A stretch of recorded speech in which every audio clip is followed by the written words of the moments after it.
Good morning, everybody. Or I guess good afternoon now that it's like 1:30. Kamar's here back with another video, and today you feel me back to the weekly forecasts. Today it's quite an interesting day. Changed a lot of stuff up since the last time, especially after my NVIDIA burn. Lost $237. But yeah, so I was down 200 after last week, but now we are only down $84 because NVIDIA is awesome and NVIDIA is the GOAT. Anyway, let's get started with the weekly recap. So I was recording this video like once, and then I got disturbed by family because that's what they always do. So, and I was kind of just mumbling a lot in that video, but this time I'm gonna keep it short and sweet, get to the straight point.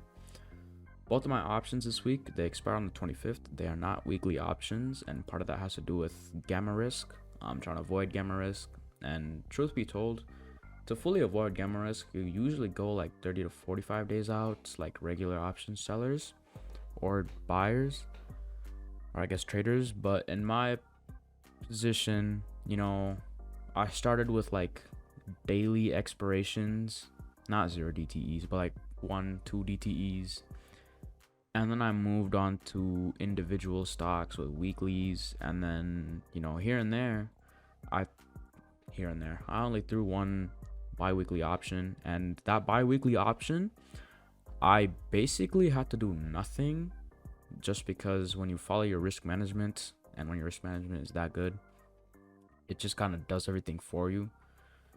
So that's what I'm doing here, particularly also because next week I'm moving to college, so you probably won't see anything from this channel for like a few weeks. But so I'm getting the hold of bi-weekly options, which I probably should have gotten a hold of way sooner. But to be honest, the amount of growth I've had just in trading over this last summer has been like incredible.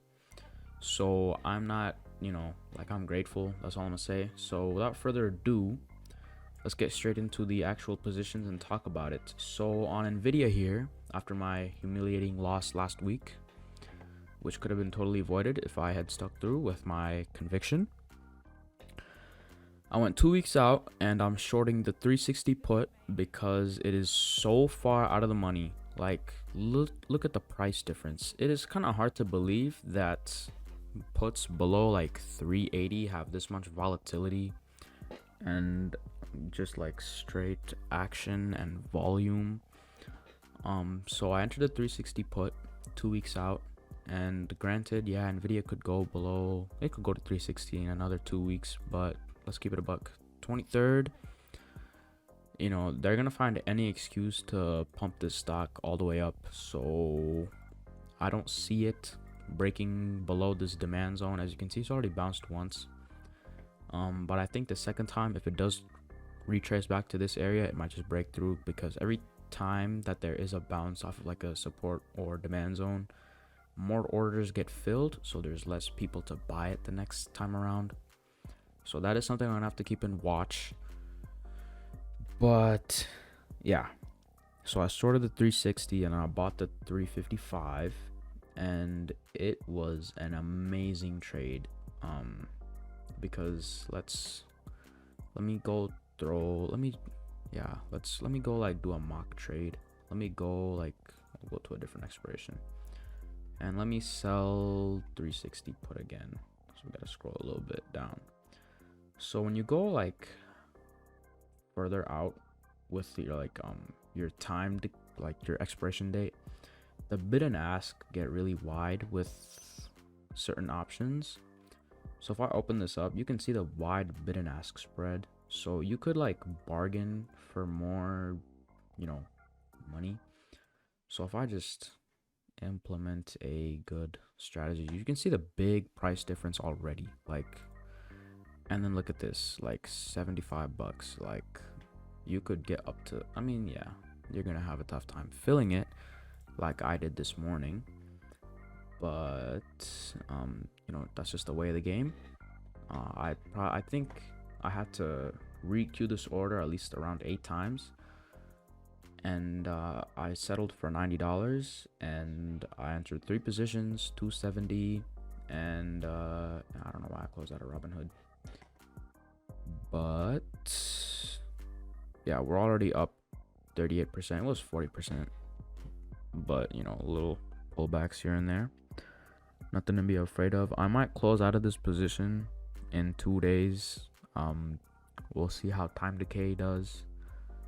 I don't plan on letting it fully expire, depending on how the news goes the next week or so. But yeah, there's also another play I've had with QQQ. This was more of like, I was really just okay with just this one play for the next 2 weeks, but I had $1,600 sitting around and I kind of wanted to work some of it more. And I was going through my list and I just couldn't find anything that was worthwhile.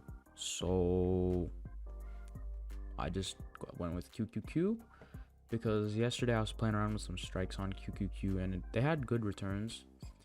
And although those are a little bit more aggressive plays, you know, this time I went a little bit safer. So I entered the 350 strike, shorted the 350 on QQQ. And this has become my new philosophy. Like, stocks only ever go up unless there's a really good reason for them to pull back. Like, all these times that we've had these little mini pullbacks, you know, there's usually been a good amount of news and reason for that to happen. But otherwise, you know, they just go up or they stay sideways. So I don't see a point in me shorting calls anymore. I'm just not comfortable doing that. I'm just going to stick with put credit spreads, you know, bi-weekly, really deep out of the money. And I think when you do that, your win ratio, you might have like 1 loss for every 10 wins, given my margin of safety requirements. But yeah. Of course, if QQQ breaks below this demand zone in the next 2 weeks, that's gonna be an issue. But you know, what can you do? And this one I entered 1 because I just didn't want to tack on any more position sizing than I already have. So yeah. So if both of these meet at least 80% profit, I think I will be out of this hole that I have dug for myself last week. And I really think bi-weekly options is what I'm really going to stick to from now on. I'm just, you know, every time I just get more uncomfortable with what I was doing before. I was doing dailies before, got uncomfortable with that. Then I was doing weeklies, got uncomfortable with that, and now I've moved on to bi-weeklies. Eventually I might go for monthlies. I still have ways to go till I do monthlies, but those are my positions for this week. Yeah, so hope you guys enjoyed this video. Hopefully you learned something, and you know, I'll catch you all next time. So yeah, I'll see you. I think I'll do weekly recaps of how the position went over the week. Obviously I wouldn't have closed it unless I chose to, but a bunch of things I'm figuring out as I go along here.